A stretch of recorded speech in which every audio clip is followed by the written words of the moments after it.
তিনি আপনাদেরকে বলতে পারতেন আল্লাহ যে যা খুশি খাও, খাও দাও ফুর্তি করো। তো সেটা না বলে তিনি আপনাদেরকে বললেন যে আপনারা কি কি খাবার খেতে পারবেন, সব খাবার খেতে পারবেন না, একটা নিয়ম শৃঙ্খলা। তো আমাদের তো এটা পছন্দ না, পছন্দ। তাহলে আল্লাহ আমাদের উপরে নিয়ম শৃঙ্খলা চাপিয়ে জুলুম করেছেন নাকি? জুলুম করেননি? তাহলে তো আপনারা আপনাদের প্রতি জুলুম করছেন। যদি তিনি জুলুম না করে থাকেন তাহলে আপনারা আপনাদের প্রতি জুলুম করছেন, যে তিনি যে নিয়মকানুন দিয়েছেন আসলে সেটা আমাদের জন্য কল্যাণকর। কার জন্য কল্যাণকর? আমাদের জন্য।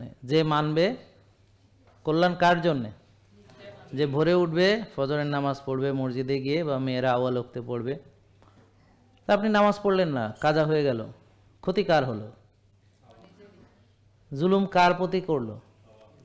তা এখন কেউ যদি নিজের প্রতি জুলুম করে তাকে রক্ষা তো কেউ করবে না, আল্লাহ তো করবেনই না, নাকি করবেন?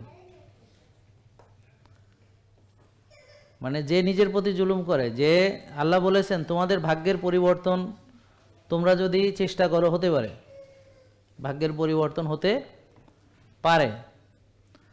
তো যারা নিজের ভাগ্যের পরিবর্তনের চেষ্টা করে না তার ভাগ্যকে আল্লাহ পরিবর্তন করবেন?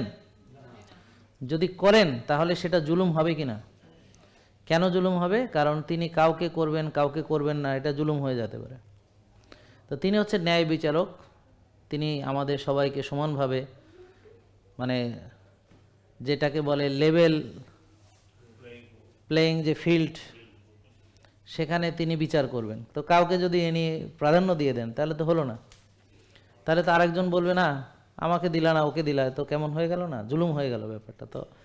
তো পবিত্র কোরআনে আল্লাহ বলেছেন যে তিনি আমাদের প্রতি জুলুম করেন না।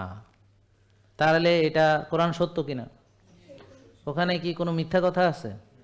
ওখানে এই ব্যাপারে কোনো সন্দেহ আছে? কোনো দ্বিধাদ্বন্দ্ব আছে? তাহলে আপনারা যদি এই ব্যাপার হয় আয়াত নাই, অথবা বিশ্বাস করতে হবে যে আল্লাহ আমাদের প্রতি জুলুম করেন না। কোনটা বিশ্বাস করেন? কি আয়াত আছে তিনি জুলুম করেন? তো তাহলে আপনাদের আজকে এই দুরবস্থা কেন? কে দেয়?